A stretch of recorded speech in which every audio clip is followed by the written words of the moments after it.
Hi, everyone, and thanks so much for joining us for our Caregiving Journey webinar around senior living and in-home care. My name is Shara Cohen. I'm CEO for Carallel, and we're thrilled to be having this discussion. And I'm thrilled to have Jen Piscatello and Stephanie Banta here to help me with that discussion and to share their expertise. And before we get started, just a little bit of housekeeping. We know we only have a short time with you, and so we're going to launch right into the discussion.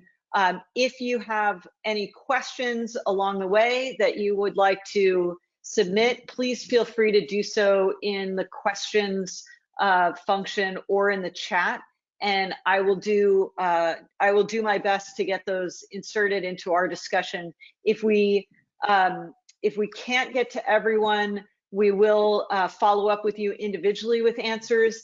And while we scheduled this for half an hour, the three of us are available to run a little bit over. And so if we need to run over, we will do so. But appreciate your joining us and for your participation as we move forward.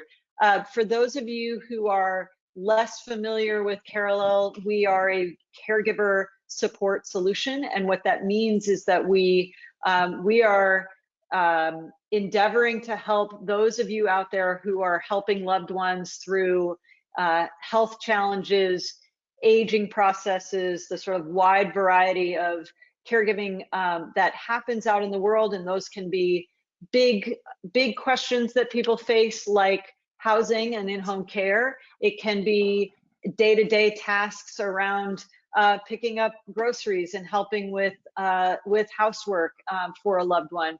And so we think of caregivers pretty broadly, and we are so appreciative and respectful and humbled by the work that you do in support of your loved ones. And so we're really here to help you through those processes that can be challenging and complex and overwhelming. And so our goal is to help answer questions that you might confront. And one area in which folks confront a lot of confusing questions is around today's discussion, which is the right living situation for a loved one to stay safe and healthy and socially engaged. And so we're going to talk through what those options look like and considerations that you can think about if you're facing these types of decisions for a loved one. And again, please feel free to insert any questions that you have. To get us started, we wanted to, and actually, excuse me, I should just give you a little bit more background on Jen and Stephanie, who are our resident experts here. Both are our care advocates for the Carallel team, and so work day in and day out in helping caregivers through a lot of these questions and talking to folks like you about your family situations and the questions that are coming up and the decisions that need to get made, and really coaching people through those processes. So nobody better equipped to talk about these kinds of topics than Jennifer and Stephanie. So thank you both in advance for lending that expertise. Let's get a little bit of a sense from our audience on where you are in your caregiving journey. So if you don't mind using the poll functionality, let us know where you are. Are you planning ahead and thinking in advance for a family member? Are you realizing that that the time has come to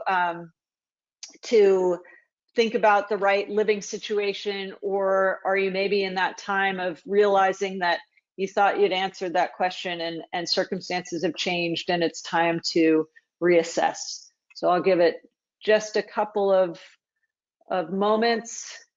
And okay, so looks like most are in the planning ahead zone, and that is great to see that people are thinking in advance. You know, that's one of our themes for the day, is it's better to be thinking of these things before it's urgent. So in the vein of just getting us started, Jen, if I can call on you first. As a care advocate with a lot of experience in senior housing and senior living and helping families think through questions around what the quote unquote right answers are, do you have any practical advice that you would give for the folks who have joined us about thinking through these questions? Yeah, sure. It's great to see so many that are planning ahead, because my first thought is that you really want to have multiple decision times to have these types of discussions, and it's not a one and done type decision. So, the changing needs and resources and all things to consider, you may find yourself in a progression of sorts. For example, you might start out at home and then find that the care that you're providing at home needs to be supplemented. So you bring in home care, and maybe at some point it's not working out at home. So then you start looking at moving your loved one into, say, a memory care place or assisted living or something along those lines. Another common path that I find people taking is that they might proactively go into an independent living where they're still managing everything on their own. And then next thing you know, they have a situation where they need some additional care. And so maybe bringing in home care into their independent living environment, and then maybe transitioning to assisted living. And then the other one that catches people off guard is if there's an abrupt situation, abrupt crisis, where you have had a fall or a stroke or something like that, and you went from being independent in your own home to now being in a skilled rehab center and not able to return home. And so that's when the pre-planning comes in really handy, because it's something that just sort of happens out of nowhere. So those are a couple things. So just starting those conversations early really is a Yeah, great place to start. that's great advice. Then, so in starting those conversations early, how do you coach people, or what advice would you give about where to start in evaluating the options? And I know, well, I'll have a question in a moment about what those options are, but where would you start in thinking about how to evaluate the options that are available? Well, as I mentioned, like starting conversations early is, going to be part of that approach to evaluating options, and really understanding the desires and expectations of your loved ones is really going to be important. What's realistic, for them, what don't they want, what do they want? And bringing these topics up can be difficult. So ideally, having these conversations when you're not in a crisis and it's not a stressful situation would be ideal.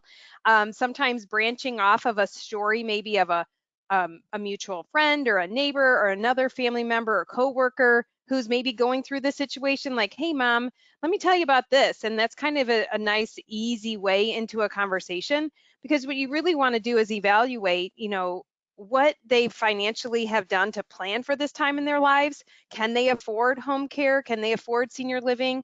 Do they, what do they want? And then ultimately assessing their actual needs. And there are two acronyms, ADLs and IADLs, which you'll hear commonly as you start to talk to either home care companies or senior living communities. The ADLs are the activities of daily living, which include things like personal hygiene, being able to dress themselves, feed themselves, maintain their continence, and then being able to also transfer themselves.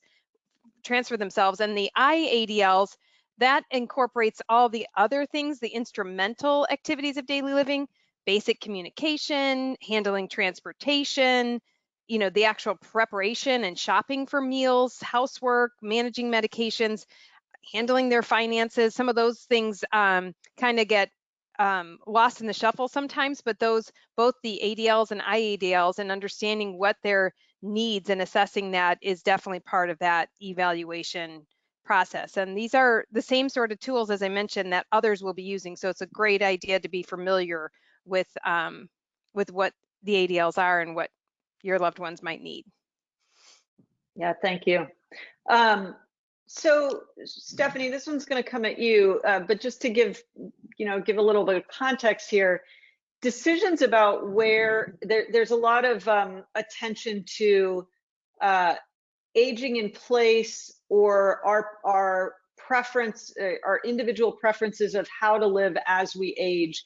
And decisions about where and how to live as one ages are often heavily influenced by socioeconomic, social, cultural considerations, all of which impact the options that are available or may feel available to people. So we have, I think one of the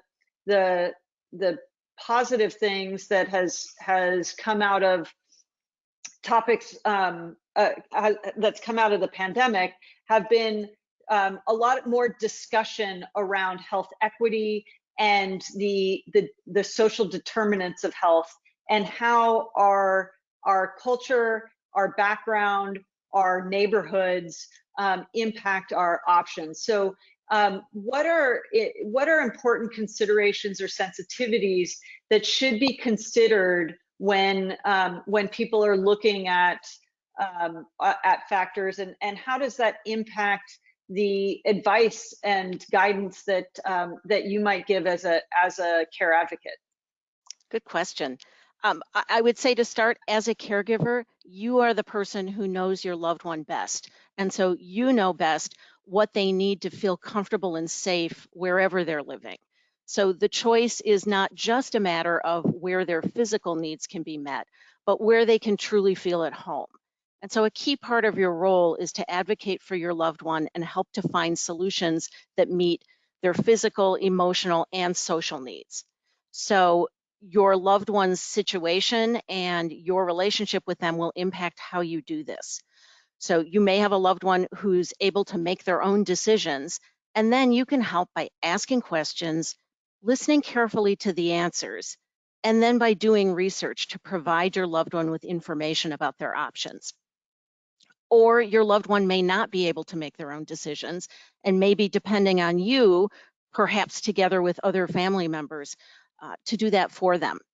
Either way, I would say information is key, and it makes a lot of sense to include socioeconomic, social, and cultural considerations along with the physical health considerations as part of the equation when you're looking at options.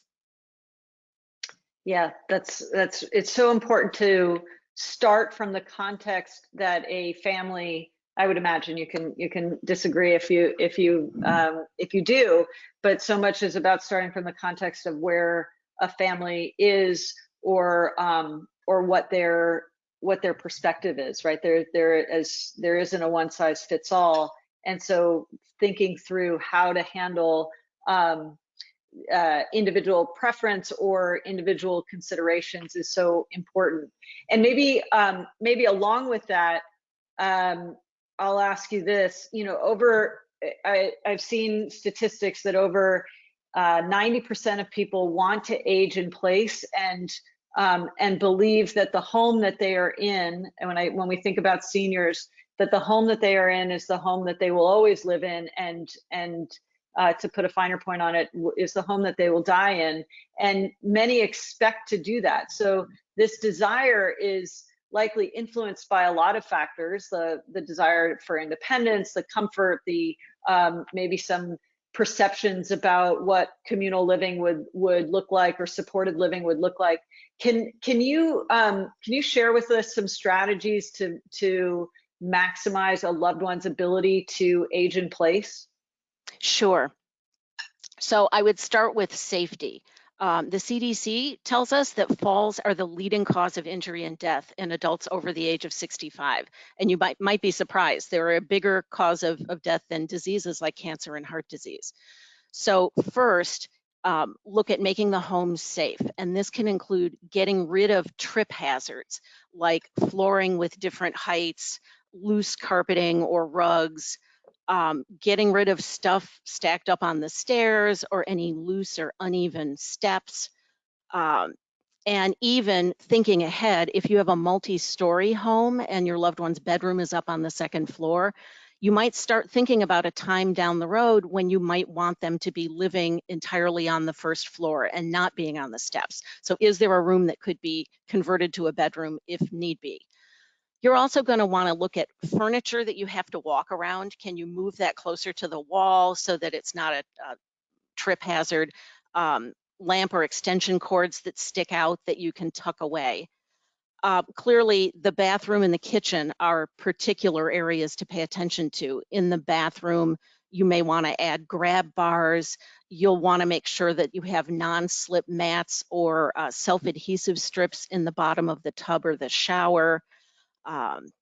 And you might want to mark, if you have hot and cold faucet handles, you might want to mark the hot one with red tape. You want to make sure that your loved one doesn't, by accident, fill up the tub or the sink exclusively with hot water and scald themselves. And then finally, having light switches maybe at the top and the bottom of stairs if your loved one is still using the stairs. Make sure you're on top of replacing any burned out bulbs.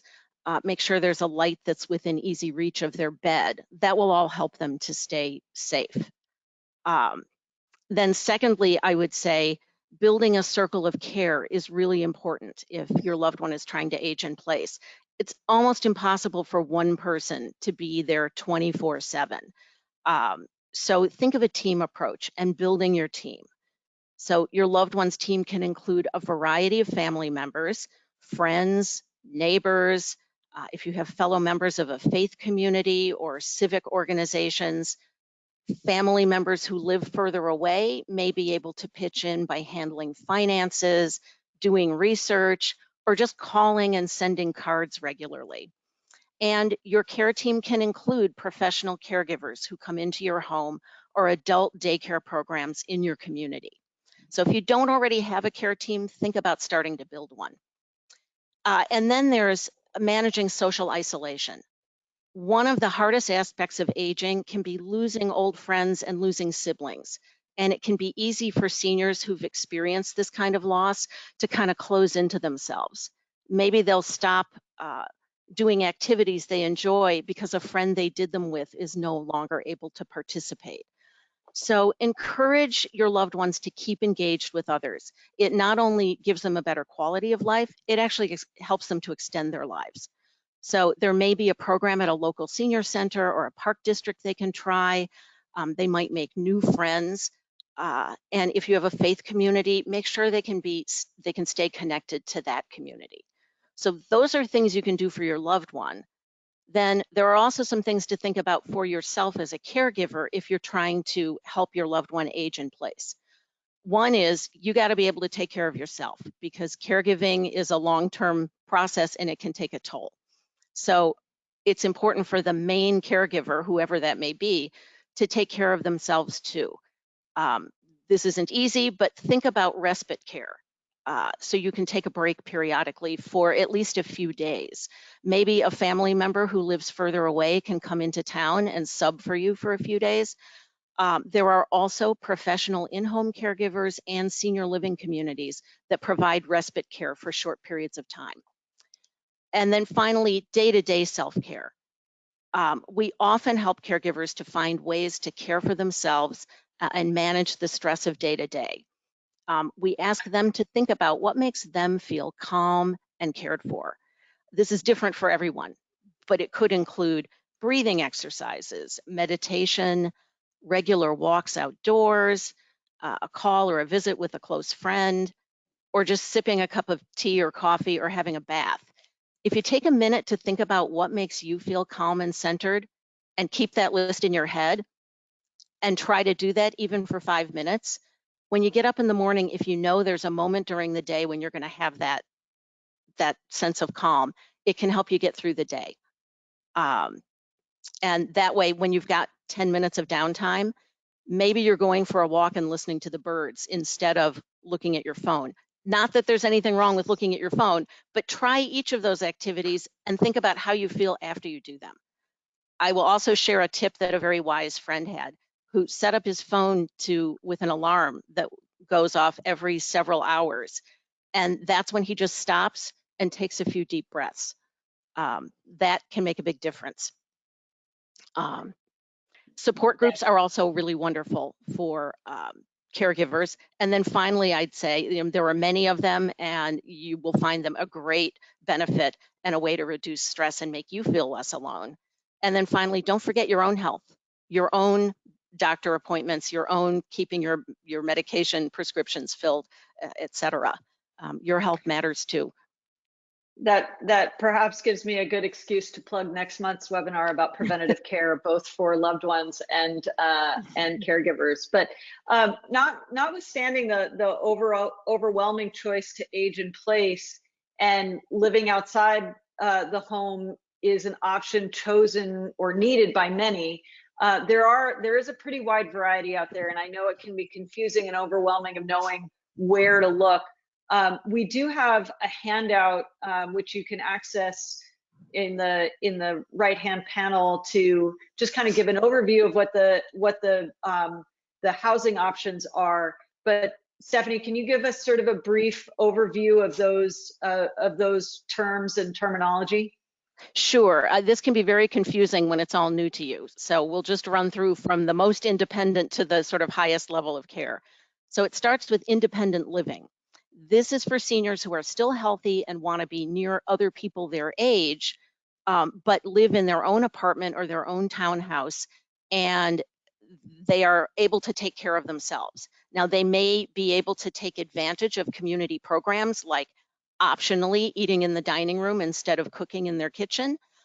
There may also be transportation services, and especially housekeeping. And many independent living communities will also have great social activities. So that's one option. Then there's assisted living. And assisted living residents also live typically in their own private apartment or their own room, but the community is providing some support for some of those activities of daily living, like maybe giving them their meds when they need them on time and helping them to bathe, to dress, etc. And there may be several different levels of assisted living available in a given community, and you can change as your loved one's needs change. Then there is a residential care home. These are private homes that house just a small number of seniors who get care from a live-in caregiver. And the care home provides similarly help with the activities of daily living. They provide home-cooked meals, and some can provide transportation. These are often a good option because they tend to be very attuned to and sensitive to the communities in which they're located. So if you are concerned about the social and cultural aspects that make a place comfortable for your senior, that may be an option to look into. You will also find some senior living communities described as supportive living. That is a place that gives the same kind of help as an assisted living place, medical support also, and social activities, but offers financial aid through Medicaid, veterans benefits, and other financial assistance programs. So in supportive living, you usually need to demonstrate financial need. Then I want to mention memory care. Memory care is specialized for people who have any kind of dementia.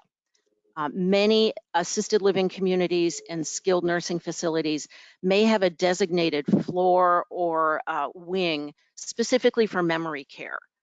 Residents may be in private or semi-private rooms. They're still going to get the help with the activities of daily living, the medical care, the social activities, but these things will all be tailored to their needs because of dementia. And often the caregivers in these memory care areas have special training, so they know how to deal with folks who have dementia. These areas also typically have security so that the residents can't get into an elevator or a stairwell without somebody with them, just for their own safety. Then we move to skilled nursing. This is the highest level of care. Skilled nursing facilities have 24/7 skilled nursing care for loved ones who have chronic conditions that mean they have a high level of medical need. They also typically offer short-term rehabilitative care for someone who may need that high level of care while they're recovering from an illness, from an injury, or from surgery. So the care, again, includes help with activities of daily living, but also things like wound care or IV therapy, speech, occupational, and physical therapy based on the loved one's needs. The last kind of senior living community I want to mention is something called a CCRC. This stands for Continuing Care Retirement Community. A CCRC is something that includes more than one housing choice, all within the same campus. These may be in separate buildings or in the same building. So they might have, for example, some independent living, some assisted living, and skilled nursing, and maybe even memory care as well. When you enter one of these communities, you can fairly easily change from one level of care to another as your needs change. Seniors usually enter a CCRC when they're already, when they're able to live in independent living or have a very low level of need. Often there is a significant buy-in for a CCRC. It can run into the hundreds of thousands of dollars, and you pay that when you move in. So these make the most sense for seniors who have the financial ability to pay for that and who are coming in good shape, which means that they'll then likely have a number of years over which that initial pay-in can provide them with benefits. Thanks, Stephanie. And clearly, there are a lot of options and things to think through here. I know that it takes some assessment of, as you mentioned, the financial resources, the levels of care needed. And Jen, maybe I know we're getting close on time, and it is a big topic that we're trying to survey quickly. But based on your experience in thinking through these decisions with people, what are some practical tips you can offer as people are facing that kind of menu of options? Well, there are several things that you definitely want to keep in mind. One of which is really, starting to have these conversations early, really exploring things early on. It's never really too soon to start researching. There's so many different options, as Stephanie's covered, so much information there to start researching and planning ahead of time, and just having an understanding of what is available to you should those situations present themselves, to be able to tap into those.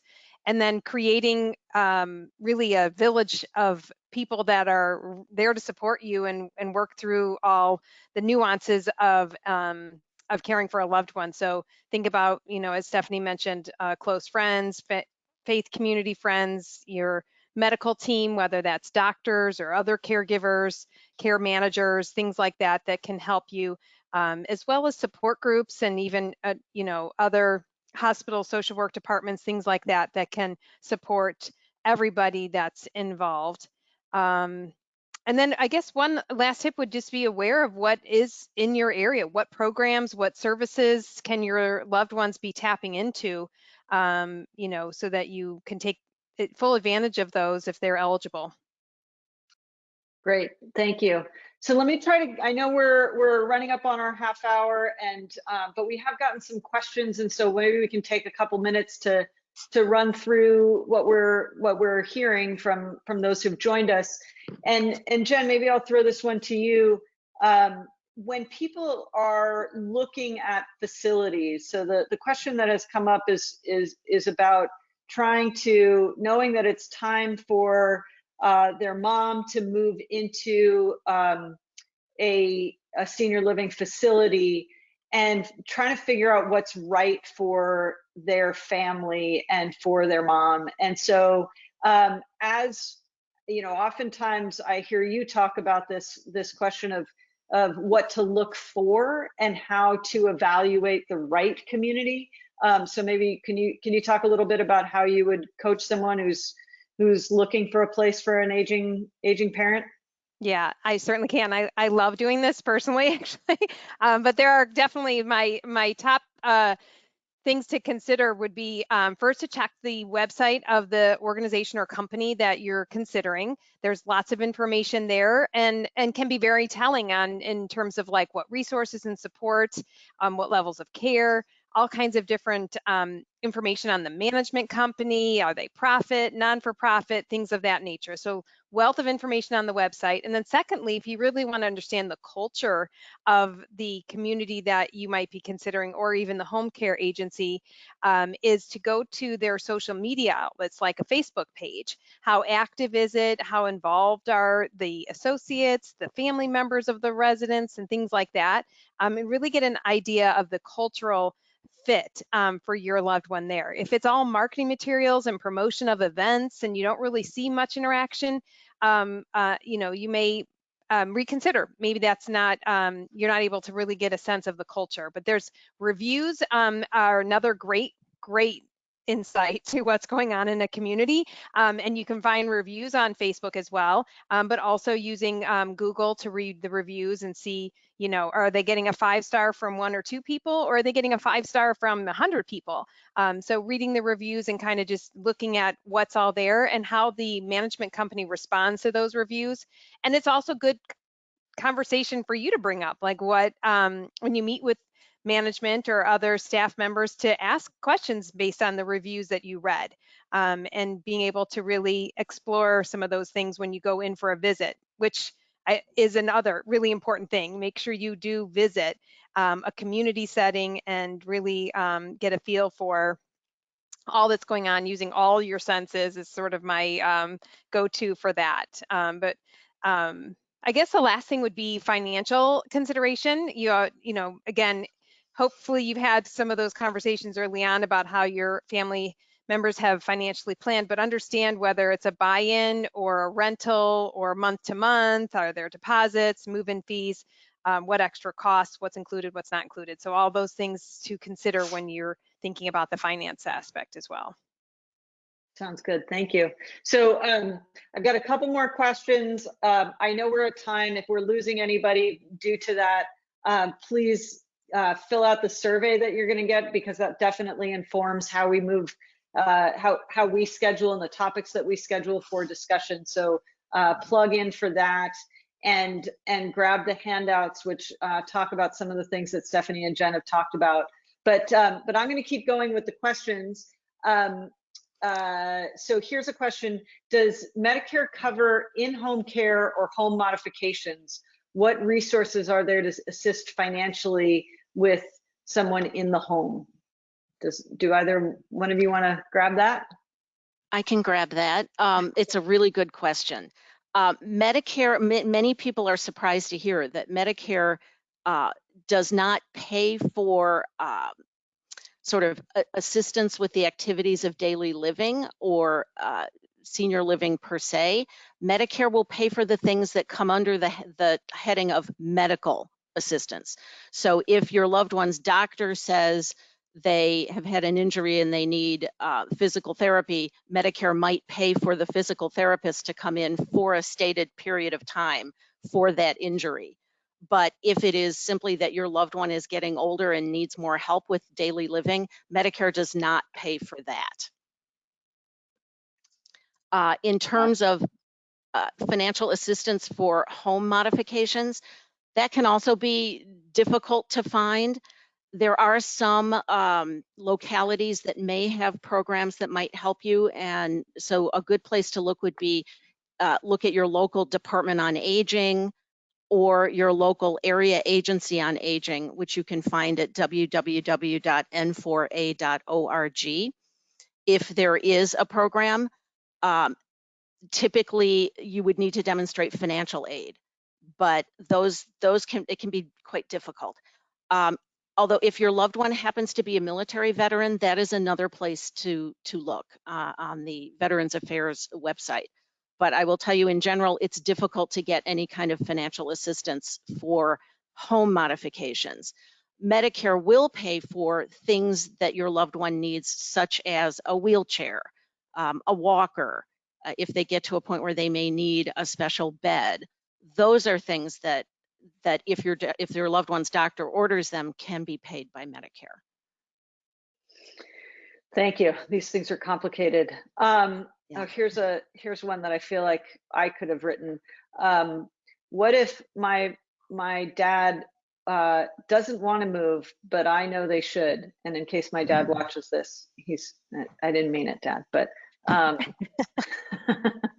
but would one of you take that one? Sure, I'll take that one. We get that question a lot, and having worked in senior housing for many, many years, I've sat across from many families who have faced this sort of dilemma. And ultimately, really thinking about what's most important, thinking about those initial items that Stephanie covered, with safety being the number one thing, and also what's working for all people and the whole family and everybody that's involved, because ultimately you also have a line in the sand, so to speak, that you may be at if you've been caring for your loved one at home for a long time and working full time, or managing other family members, kids, things of that nature. It's important to consider everybody, not just the one who needs the care. So if they don't want to move, understand that in all the years and all the families I've worked with, I don't know that I've had maybe but one say they wanted to move. So it's very common for people to say, I don't want to move, because there's a lot of unknowns and a lot of things that they just maybe are unsure about.